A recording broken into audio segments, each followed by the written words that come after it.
Il faut que vous nous expliquiez comment ça fonctionne, le lithium. Ça se raffine, ça s'extrait facilement, ça fonctionne comment?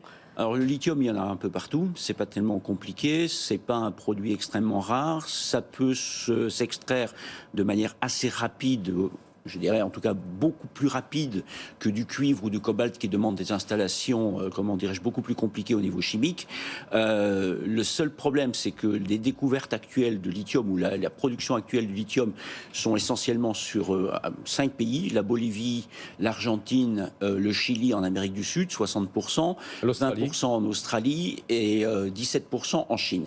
Ça veut dire que c'est localisé dans des endroits qui géostratégiquement peuvent devenir problématiques demain. Est-ce qu'on aura assez de ressources pour assurer la transition écologique? On commence déjà à se poser la question sur le cuivre. Il y a énormément de cuivre dans les voitures électriques et certains experts nous disent on n'aura pas de quoi assurer la transition du parc actuel vers un parc électrique. Non, je ne partage pas cette opinion du tout.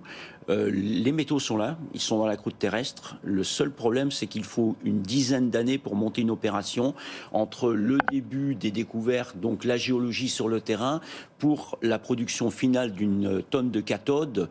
Et 10 ans, c'est 2023 aujourd'hui, 2033. Est-ce que nous pourrons rencontrer ça? Je ne le pense pas personnellement.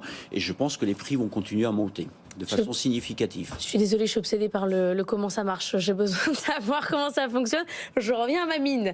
Le lithium, une fois que vous l'avez extrait, vous avez besoin de le raffiner. Oui. Iméris disait, on va utiliser des trains. En France, on a la capacité de raffiner ce qu'on va extraire?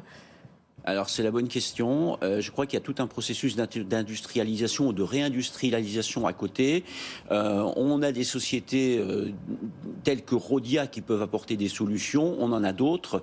Donc c'est faisable, je pense. Mais il faut effectivement avoir une pensée à long terme, holistique, sur l'ensemble des besoins qui seront liés à cette exploitation.